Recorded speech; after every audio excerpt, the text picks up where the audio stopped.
Then Guru Rinpoche, there is the historical person of Guru Rinpoche, just like there's the historical person of Buddha Shakyamuni. Yes, we hear stories about that, we learn about that, we're inspired about their example, but then they also embody principles. For me, Guru Rinpoche embodies the principle of the kind of help and the kind of guide, the kind of protection that is available for us to rely on, especially when the Dharma is relatively new in our lives. Because the story of Guru Rinpoche is that he came to Tibet even after the great Bodhisattva abbot, Shantarakshita, great Guru, great Lama, invited from India to Tibet, and that he was able to make great strides in changing the attitude and the beliefs and the wrong views of the Tibetan people. But the legend says that the spirits of Tibet he could not subdue. So he told the king, Trisondasen, you have to invite this other figure.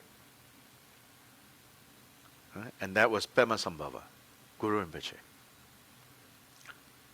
So it said that Pemasambhava Guru Rinpoche came and he subdued the spirits. So what are these spirits? Well, there is the historical spirits over there. More importantly, our habits are these ancient spirits.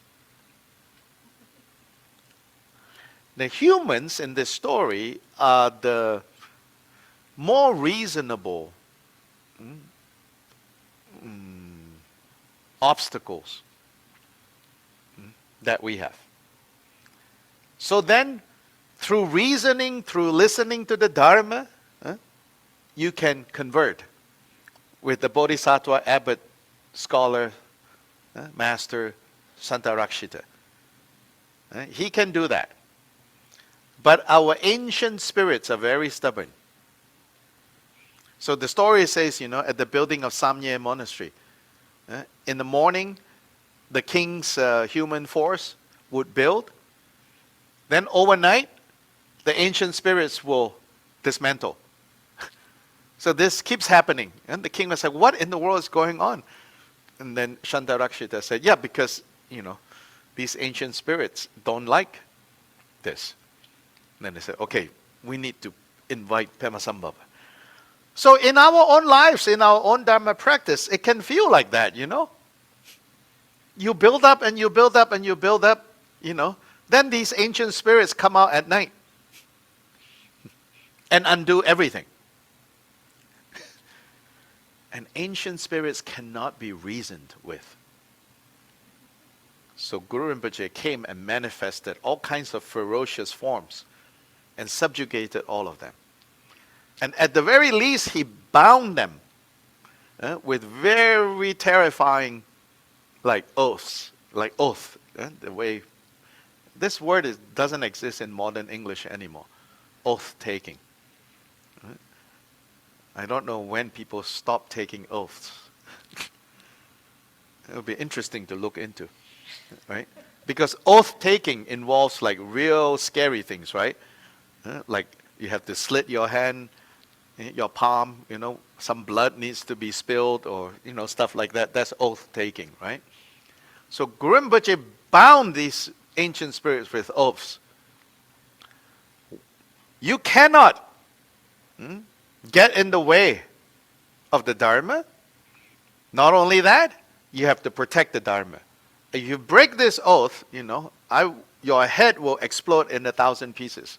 And your heart will be yanked out and eaten by, 10 million dakinis. Take this oath, So yes, there's an aspect where Guru Rinpoche is forcefully binding them. So that principle may be needed to deal with our ancient spirits. And but Guru Rinpoche also taught the humans and said, and then every month you basically reenact this subjugation to remind the ancient spirits of their oaths.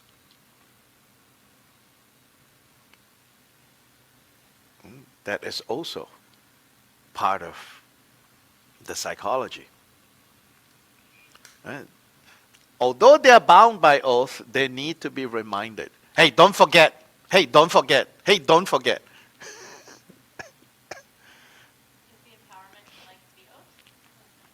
No, the empowerment is to connect us to that principle. Yeah, no, you're not taking those oaths. But your ancient spirits may have to take those oaths. But that's not cognitive. Ancient spirits are non-cognitive, emotive. Yeah? So the humans in this story are the cognitive aspects of our psychology. The ancient spirits are the emotive aspects that cannot be reasoned with. So it needs kind of Guru Rinpoche energy to deal with them.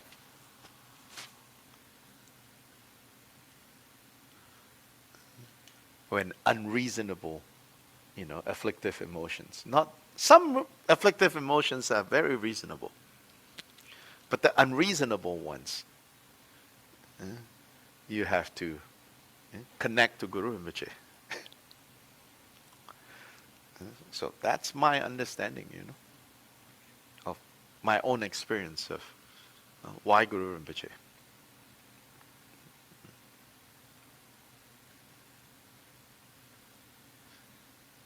Just offering to you to consider